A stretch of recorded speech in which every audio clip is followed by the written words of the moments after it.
이번 영상에서는 스태틱 메소드에 대해 알아보겠습니다. 스태틱 메소드의 대표적인 기능은 GitHub 같은 곳에서 코드를 공유할 때 이 문법을 모르는 사람들한테는 집중력을 흐리게 하는 역할을 합니다. 그렇게 하면 코드 자랑은 할 대로 하면서 내 아이디어는 보호할 수 있게 됩니다. 그 외에도 스태틱 메소드는 클래스에서 쓰는 일반적인 메소드와는 조금 다른 성격을 갖게 만듭니다. 일단 첫 번째로 스태틱 메소드의 제일 큰 특징은 인스턴스 변수에 접근할 수 없다는 것입니다. 클래스에서 변수는 인스턴스 변수와 클래스 변수로 나뉩니다. 인스턴스 변수는 여러분들이 익숙하게 사용하시는 셀프.점 변수입니다. 예를 들어서 한국인들의 정보를 저장할 코리안 클래스가 있다고 하면 인스턴스는 한 명 한 명의 사람이 됩니다. 사람들의 몸무게와 키 변수는 각 인스턴스마다 각자 다 다를 것입니다. 반면에 클래스 변수는 클래스 전체가 공유하는 변수입니다. 예를 들면 모든 인스턴스는 국적을 코리아로 통일시키는 게 좋겠죠.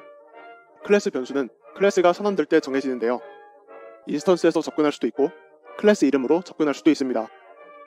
스태틱 메소드는 이 중에서 인스턴스 변수에는 접근할 수 없습니다.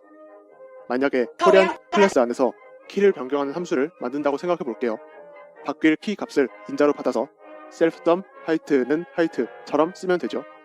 스태틱 메소드로 감싼 메소드로는 인스턴스 변수에 접근할 수 없기 때문에 구현하지 못합니다. 인스턴스 변수 말고 클래스 변수에 접근할 때는 클래스 이름.점 변수명으로 접근하실 수 있습니다. 다음으로는 혹시 코드의 선언 부분을 보신 분들은 눈치채셨을 수도 있을 텐데요. 클래스 안에 있는 일반 메소드들은 첫 번째 인자가 무조건 자기 자신 인스턴스를 가리키는 변수가 됩니다. 그래서 이것을 관습적으로 셀프로 두고 코딩을 합니다. 그런데 스태틱 메소드는 자기 자신 인스턴스를 가리킬 수 없기 때문에 첫 번째 인자에 셀프를 받지 않고 바로 알고리즘에 사용될 인자를 받습니다. 이 특징들을 종합해보면 클래스 내부 메소드에 스태틱 메소드를 붙인 것은 우리가 평소에 잘 알고 있는 어떤 문법과 비슷한 기능을 하게 됩니다. 바로 그냥 함수입니다. 아까 말씀드렸던 스태틱 메소드가 붙은 메소드의 특징을 다시 볼게요. 클래스의 인스턴스 변수에 접근할 수 없습니다. 클래스 변수에 접근할 때는 클래스 이름을 통해 접근해야 합니다. 이 특징들을 보면 이 메소드가 클래스에 속한 메소드라기보다는 클래스와는 독립적인 함수처럼 느껴지실 겁니다. 실제로 스태틱 메소드가 붙은 메소드는 클래스에 속해만 있을 뿐이고 클래스 내부에 인스턴스 변수 값을 바꾸거나 심지어는 읽는 것도 불가능합니다.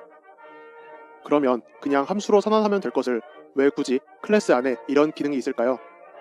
예를 들어볼게요. 아까의 코리안 클래스 말고 포리너 클래스도 있다고 할게요. 한국인은 BMI가 23 이상부터 과체중이고 외국인은 BMI가 25 이상부터 과체중이라고 합니다. 여기서 정상 체중인지 아닌지 판별하는 메소드를 만든다고 할게요. 그러면 코리안 클래스의 메소드는 BMI 값을 받는데요. BMI가 23 이하면 true, 아니면 false를 리턴합니다. 포리너의 메소드는 BMI 값을 받아서 25 이하면 true, 아니면 false를 리턴합니다. 이렇게 클래스별로 보기 좋게 각기 다른 메소드를 설정할 수 있습니다. 그리고 한국인 인스턴스를 만들지 않더라도 한국인 기준으로 아니면 외국인 기준으로 특정 BMI가 정상인지 아닌지 판별할 경우도 있을 수 있겠죠. 그럴 땐 스태틱 메소드를 쓰면 임시 인스턴스를 따로 만들지 않고 바로 클래스의 메소드를 사용할 수 있습니다.